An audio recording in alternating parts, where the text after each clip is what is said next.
So Mary Lou, what's interesting about Taxi is it started out as a vehicle for Judd Hirsch. They wanted to do a show about guys, and they said, we'll have one female in it. So they knew they were going to do about the cab company, et cetera. And actually, there were other actors that they thought of. So it was always, you know, it became Judd Hirsch in Taxi. That's why I asked, mainly because of Del Vecchio, and that was a good negotiation by his agent. Oh, okay. But it wasn't that they set out to do a vehicle for Judd. Gotcha. Oh, and then turned into some. Guy. Yeah, the cast is so eclectic. You guys are amazing. Totally. It was one of the few shows where you could take any two people and make a show out of them. Right. Yeah. One of the things that's amazing about Taxi is the theme by Bob James. I find it very peaceful and kind of beautiful, relaxing to listen to. At the time, you had things like Happy Day, you know, Happy Days, right. You know, or Schlemiel, Shemaza. That's right, Laverne and Shirley.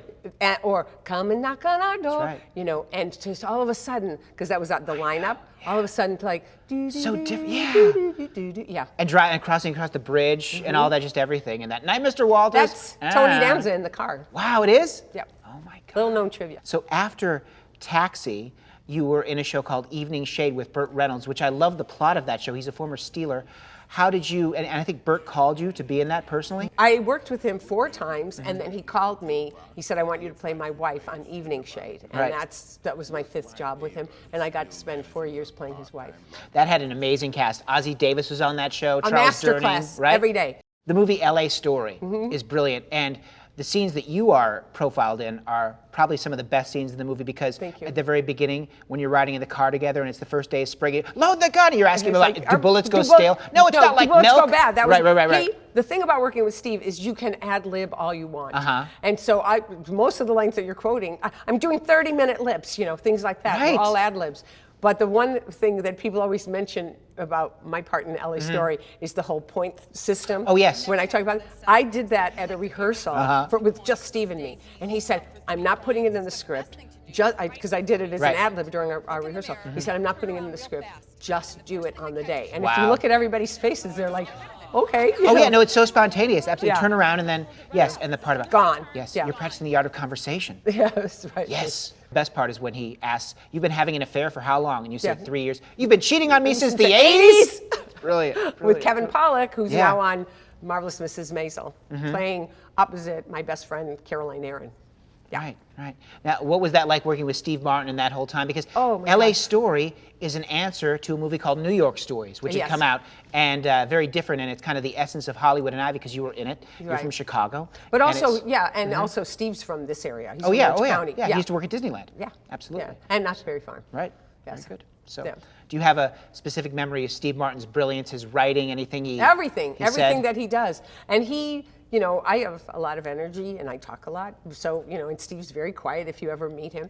And we were always having lunch together and he was always bringing me to lunch. And I said, are you sure I'm not talking too much? He said, no, I'm glad. I can have the conversation off. Right? But we used to play Boggle all the time. And he's just a great guy. I love him. He's one of my favorite people I've ever worked with in my life. And he's got the most beautiful hands I've ever seen. On anybody. No, I mean, I blew a take in the car. You were talking, the first time I saw his hands, I was like, oh my gosh, his hands are so beautiful. Oh, wow. He should be like a painting, you know, like a sculpture. So you were on Dancing with the Stars. You you stole my thunder because when you were rehearsing and performing on Dancing with the Stars, it was 2016, and it wasn't just 2016, Mary Lou. It was October of 2016 when history is being made. So I did a show at Joe's place, Joe Montaigne, our producer's place, and we had an edict that came down about the Cubs better win this year. He came on as Fat Tony. I like to think that your karma of being on Dancing with the Stars, we all did it together. Gave it the energy. Yes. You know what's interesting about the World Series is my brother-in-law had gone to the World Series when he was 12. So he was, in 1945? The 1945 World Series, he had gone to it.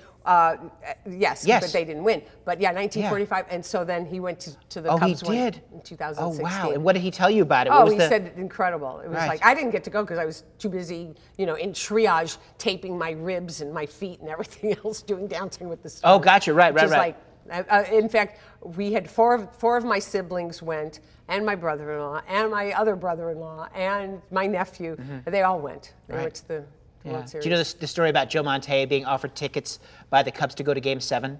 No. The Cubs offered Joe to fly out to go to Game 7, and he said, I could just imagine how awful it would be to have the Cubs lose the World Series, and also I'm in Cleveland.